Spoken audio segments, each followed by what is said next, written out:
I had a question and I wanted to answer it on here because I have I've had a consultation this week that also was dealing with the same style and the same hair type as well. For I did a video and someone asked me the same thing too this week. So the question is, I have fine hair. Would this be a great protective styles for me? She's asking about the spring twist protective style that I did. I linked that video in the description so you guys can go check that out. So the short answer, that particular style done that specific way, no, it would not be a great protective style for her. Instead, it would actually cause a lot more problems for her hair. So if you guys are looking for a protective style and you have fine hair, now fine hair means as far as like how thick the strand itself is, how big in diameter that strand is. So that can be someone that has a decent amount of hair on their head where their density, where they have a lot more strands but they're still little, or it can be someone that has fine and thin hair where the hair is thinner, it's not so much hair on the head, and they have smaller strands on top of that. So in that case, if a person has that fine and thin hair, that would not be a great size for them because that would be too small, too many braids, and too many, it's too thick of a twist for that look to be appropriate on that person. Anytime where you are doing styles, braid styles specifically, you want to make sure you are paying attention to the density and if they are fine, thick, things like that. You want to look at those different things because if you don't and you end up putting the same amount of strands that I used for that person on yourself, you could cause harm. So that's why we want to pay attention to that. So for hers, in order to make this style where she could get it and it be okay for her, there would be some changes to be done. And I'm going to give you guys some tips and stuff for it because I wrote down some things that I wanted to make sure that I hit for it as well. I give you my experience because I also have fine strands of hair. When I wore my twist, I would do some without extensions and I would do some with extensions. So one time I wear it without extensions and then another time I would wear it where there were no extensions. So it would go back and forth. So extensions and then no extensions. So if I'm going to be doing that, I want to make sure that one, if I'm doing extensions, I am making them larger parts if I'm going to be doing that. So it helps so that way those strands, even though they're skinny, they have more structure to the base of the hair if you're going to be adding extensions to it. So if you turn around and you do it and they have the thicker strands and then you want to go ahead and do it, but they still have thin hair, that would be a situation where you could use a large set instead of doing like a jumbo for that person. So you want to make sure you have the right size. So reasons why you want to even wear them in the first place. Mini twists and two strand twists are perfect for people that have a hard time washing their hair as often as they need to. And it's easier for them to get the hydration into their hair. So if you have really dry hair and you really have an issue with breakage and things like that, your hair just feels very rough, you want to start putting more hydration into your hair. So whether that be with you washing your hair, which is preferred, washing is the best way to get a lot more water into the hair at one time versus you doing a hydrating mist or leave-in conditioner, which is great because you get the opportunity in between your washes to use that, but it's never going to take the place of a wash. So you want to make sure that you are doing it where you're benefiting yourself. So that's helping you with that. And on top of that, it can help you if you've been stuck at a certain length for a long time. So if you've been stuck at a length for a decent amount of time and you wanted to be able to make your hair grow longer, but you're having a problem with it breaking at the same time, you want to make sure that you are doing different things as far as retention methods.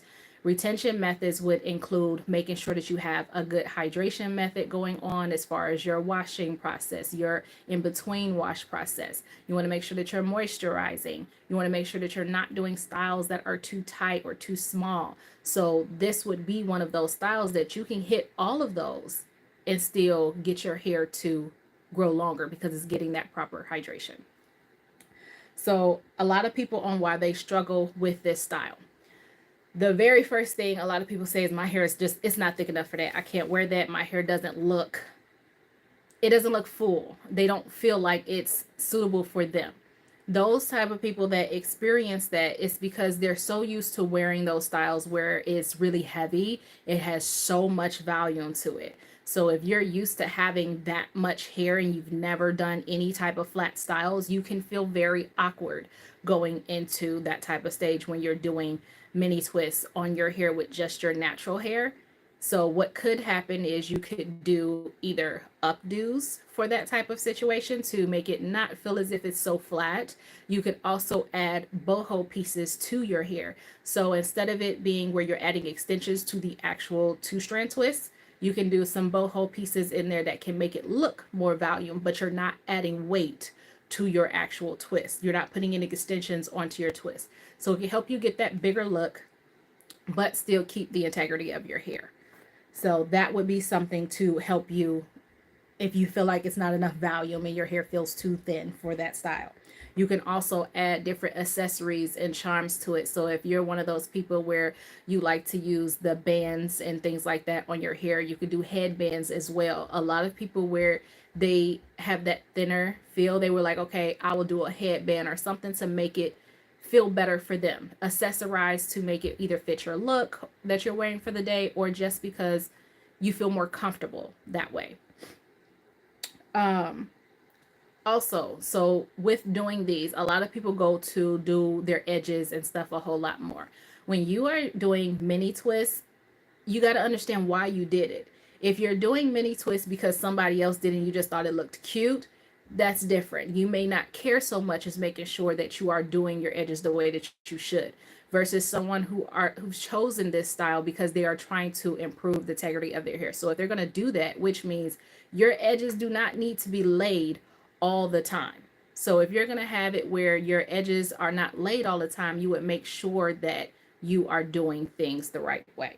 So just simple products. You can do oils, you can do your mist sprays and things like that to help you, but you can make it where it's not so heavy. That's really the problem. A lot of people do edge controls that include either a lot of alcohol or they're so stiff that it basically doesn't give your edges the ability to absorb anything else because it's just too thick. So pay attention to that. Now, some different style changes that you guys can do to make this style appropriate for you. You can be doing things where, one, you switch to a lighter type of hair. There's different Marley hairs that are very, very, very light as well. Now, different types of spring twist hair are lighter. So you can do a human hair way instead of doing the synthetic. The synthetic is not as light as the human hair. So that could help too. As well, we talked about doing the larger or the jumbo parts. If you're going to be doing the jumbo parts, you can use more hair versus if you were to do the large. If you're going to do the large parts, you need to use less hair. So that way you are not putting too much weight on that smaller section of hair. As well, the length.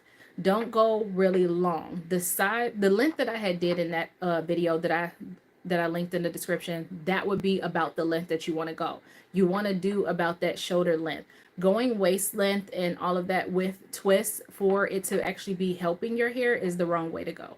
You want to make sure that you're doing shoulder or like a little bit past the shoulder type thing, but you don't want to go into the bra strap and the waist lengths because those can be a lot heavier on people who have finer strands of hair. The buns. If you're going to do different types of styling where you're doing updos and things like that, you can do updos where you have it where it falls over. That can help you to get that volume in the face area. You can also do it where you are doing buns. Some people like to do buns, but the only problem is if you're going to do a bun, make sure it is very loose. You want to use loose scrunchies or things like that. Don't use rubber bands because of the fact of the type of style that you're using, unless you're going to be cutting them. And sometimes people don't cut the rubber bands good enough in the back when they're taking them off. So that's why I always tell people to do like a light scrunchie or a goodie band. Those are typically easy where they don't get caught in that type of hair. So that type of hair, if you're going to be using for extensions, or if your hair is known to frizz a lot more, you want to use things like scrunchies or the goodie bands. So that way you're not adding more to anything that could be happening as far as breakage. And the headbands, if you're going to be doing headbands around your perimeter for that style, you'll want to make sure that you do some that are satin lined. If they are not satin lined, you don't want to wear them for extended periods of time. If your hair strands are already fine and you have that thin edge area and you're putting stuff on it that's causing friction, or if it has the seam where it is on the hairline and it is a rough seam, you can cause breakage that way too. So you want to make sure that you are hitting these type of changes that will make that style appropriate for you, or go into where you are doing flat twists and things like that, where it's to the head instead of it moving and it being individual twists. So those are some of the things that I was like, okay, it was just too much to put into the comments to explain. I also have as well on there the different sizes for what I'm talking about for a jumbo, or if you're talking about for a large parting too, those videos are on there as well. So that way you can get them. If you guys have any questions to a different style or something that you guys are looking for as far as guidance on how to make that style fit you, you guys can leave them in the description. As well, since this one was live, I will be trying to do a lot more answering for questions and stuff doing it live, but I will do an extended video where you guys can have pictures and stuff to see what the differences are, to see how you can make the style change for you to make it better. So that's pretty much it. I'll see you guys in the next live.